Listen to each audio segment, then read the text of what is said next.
mga idol, biyahe tayo ng Naga City. You know? Punta tayo ng Naga City. Kaso yung rides natin medyo umuulan-ulan, no? Medyo umaambon. Okay lang yan, wag lang umuulan.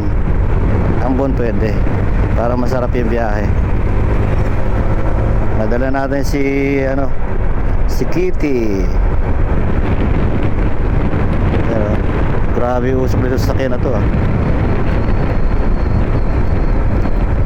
So na natin biyahe, punta ulit tayo ng Dait. Doon maganda bangkingan doon, eh. Dito sira-sira yung kalsada. Dito tayo papunta tayo sa lugar ni Madam Lady Robredo. Ito yung araw-araw niya dinadaanan daw dati. Okay naman daw yung kalsada. Ito, no, lubak-lubak, oh.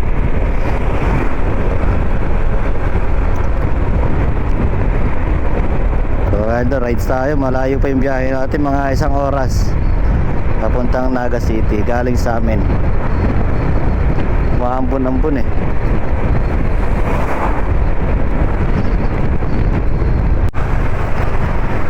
Up, may checkpoint mga idol. Checkpoint tayo, checkpoint. License. License.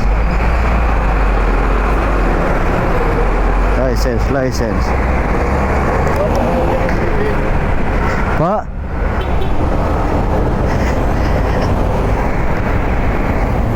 Sarayin ka mo. Ano po? Pero vlogger niya. Yes sir. Yes sir. Yun o, may kanyo. Very good pa. Oh sir. Bakasyon lang sir. Nasa ano tayo, eh, sa Middle East. Nasa Middle East tayo, eh. May gira kasi doon, kaya bakasyon muna. Punta po kami Naga. Salamat sir, salute.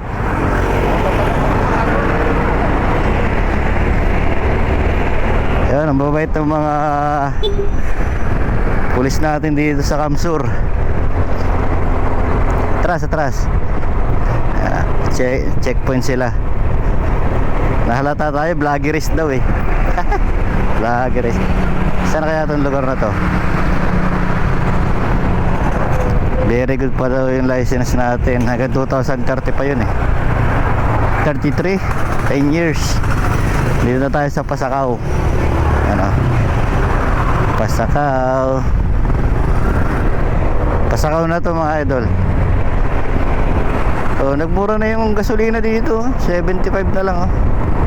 Dati 100 plus. Biyahe ulit tayo.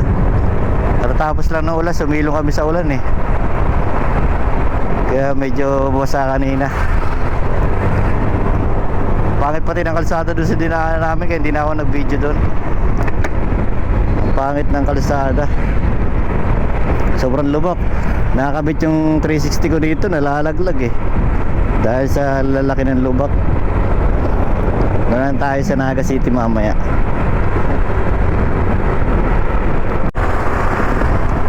Pasakaw na tayo mga idol, Pasakaw. Dito yung may mga dagat, eh. Maraming pumupunta dito pag summer.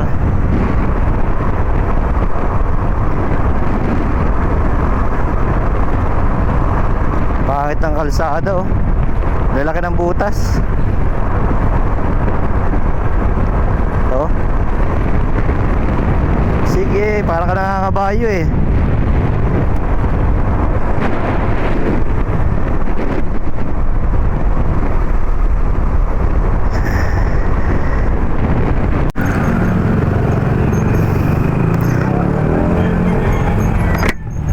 Palabas na tayo ng Naga mga idol. Balik na tayo ng Sipokot. Ayan. Di na tayo nakapag-video dun sa loob. Sobrang init kasi. Himatayin ka sa sobrang init kanina. Pabalik na kami ng Sipokot. Ayan. Biyahe na uli. Hindi pwedeng gabi, mahina yung ilaw ng motor natin. Wala tayong mini driving light. Ayan.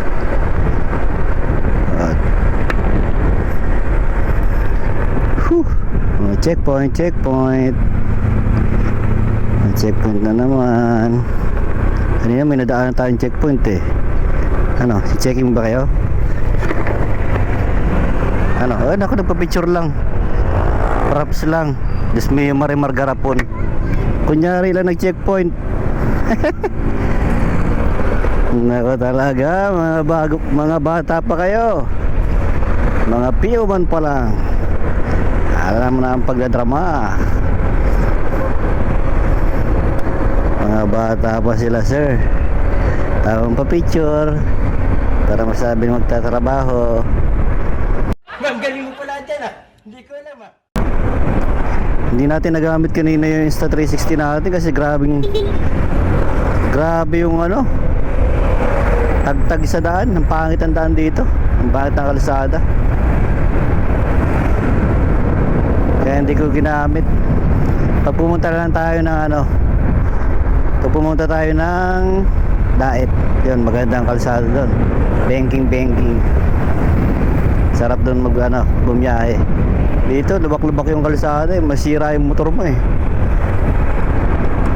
Unang lapag pa lang kanina doon sa lubakan eh, munti ka na matanggal yung ano ko, yung sa 360. Buti na hindi na mainit oh. O ano, magkano ba kayo? Checkpoint sila, sir. Ano, sir? Checkpoint, sir. Checkpoint, sir. Checkpoint, sir. Oh, hindi tayo. Checkpoint tayo, mga idol. Sir! Sir. Lang, sir.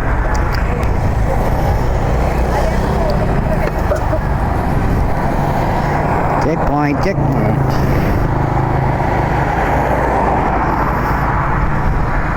Saan kayo, sir, galing, sir? Sa Naga po, galing po kami si Pukot. Bumili lang school supply. Tawag kasi na po, sir. Na-checkpoint din po kami doon kanina eh. Papunta po kami ng Naga. Dito po sa may unahan ng Libmana, papunta po dito kasi galing po kami si Pukot. Ngayon, papunta po kami Naga, na-checkpoint din kami. Kanina. Opo, dito po banda, oo. Yun nandun. Hindi po, dito po banda, doon po sa may unahan. Nagkikit kayo? Hindi po, Ano hindi? hindi po kami tinigitan. Hindi kayo, sir, sir. Tawag sila, sir. Over passenger, sir. Pauwi na po kami, sir eh.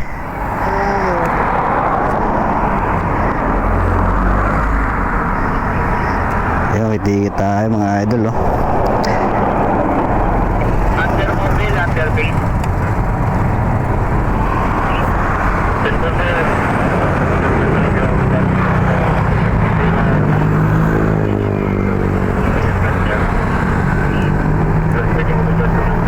Puno kaya ka mo, sir. Yo, hindi ko na po rin matutubos yan, sir. Oo. Ito yung address ko, sir. Ano, ID ko. Susunod, sir, ha? Oo, hindi ko rin alam, sir, kasi pagpunta po kasi dito, na-checkpoint din po kami. Kung naharang kami doon kanina, sinabi, hindi na kami tutuloy papunta dito sa Naga. Ingat lang kayo, sir. Oo. Pasensya na rin po. Opo, thank you po. Okay. Ano, sir, baka makakawat ka? Salamat, sir.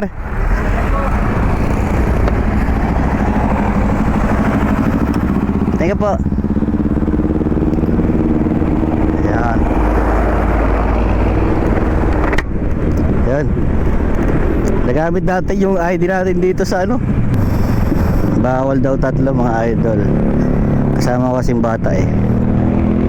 Pero syempre kanina yung papunta pa lang kami, na checkpoint na kami kung bawal. Tsaka may helmet yung kasama kong bata. Dapat nung papunta pa lang kung bawal, nahuli na kami. Pero nakita nyo naman dito sa unang video natin, very good pa nga daw eh, sabi ni Manong Pulis eh. Very good pa. Sabagay, depende rin talaga sa lugar. May kanya-kanyang ordinance sila. Kaya sinabi ko, na-checking kami doon sa unahan, na-checkpoint kami doon kanina sa unahan. Ngayon, kung bawal, hindi na kami dumiretso ng Naga City, syempre. Eh, sa Naga City daw, bawal daw. Eh, pauwi na kami. Eh, sabi ko, titikitan niya ako. Sabi ko, sir, paano ko tutubusin yan? Sa kanila, bawal doon sa lugar nila. Pero sa iba, depende rin sa ano, city ordinance. Eh, sabi ko, kung bawal, sir, hindi na ako nakarating dyan sa lugar nyo. Sa Naga City, hindi na ako nakapunta dyan. Bumalik na sana kami. Pero mabait na si sir kasi napagbigyan tayo. Wala malayo pa tayo, tapos uhuli tayo sa Naga City. Paano natin tutubusin yan? Paano natin tutubusin yung ano natin sa Naga City? Buti na lang naisip ko, mayroon pala akong international magipagbakan tayo dito sa malalaking bus na to. Papuntang Manila itong mga bus na to eh. No? Bumusina na nga eh. Dito tayo ata na-check-in kanina eh. Libmana na tayo mga idol. Ay, stock oh. Puro biyaheng Maynila yan. Ang daming truck, ang lalaki. Ay, stock na tayo dito. Oh, ay. Ang lalaki ng kasabay natin yun oh. Puro truck, biyaheng Manila. Saan ngayon tayo sisiksik dito?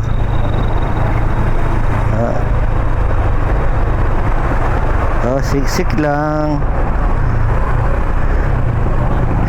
Siksik lang.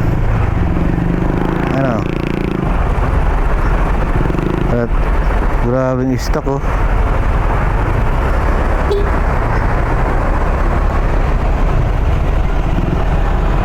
Yung problema dito biyaheng Bicol, grabe.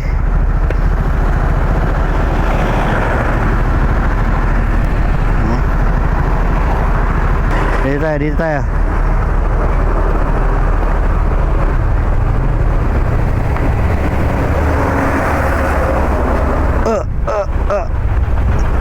Laki ng truck oh. Sige. Suot hanggat kaya. Sumuot ka na sumuot. Pag inantay natin yan, abutin tayong siyam-siyam. Oh. Ang problema dito, sira-sira kasi ng kalsada. Oh. Haba yan, tatagal tayo dito mga idol. 2 hours later. Ahoy! Diyos mayo Marimar Garapon. Grabing lubak naman dito. Ano na, Bicolandia. Simula pagkabata ko, ganito na to dito. Hanggang ngayon, ganito pa rin.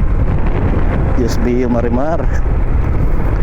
Naalala ko, ang daming umupo sa kapangyarihan ng mga Bicolana. Oh, tapos yung kalsada, ganun pa rin. Walang pagbabago. Tapos naalala ko yung sinabi ng isang umupo sa pangalawa sa pinakamataas na kapangyarihan. Araw-araw daw siya nagbabas pauwi ng Bicol galing Manila. Ano, hindi mo ito nararamdaman? Yung mga lubak na ganito, lalaki oh.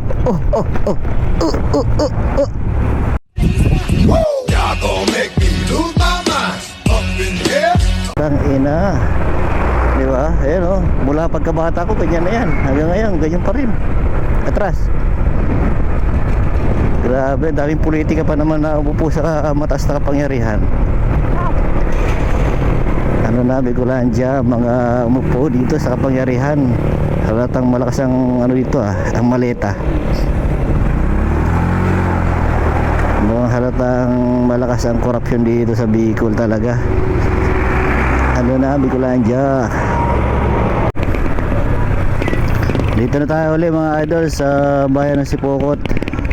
Yan. Malapit na tayo sa atin. Layo ng biyahe natin, Naga Sipokot to Naga to Sipokot. Ayan, may checkpoint na naman. Baka dito na tayo madali Oh, daming checkpoint dito. Mga walang helmet kasi, ayaw mag-isi helmet. Suot kayo ng helmet for safety nyo yan mga idol. Ano? Tayo sa bayan ng Sipokot. Ayan o.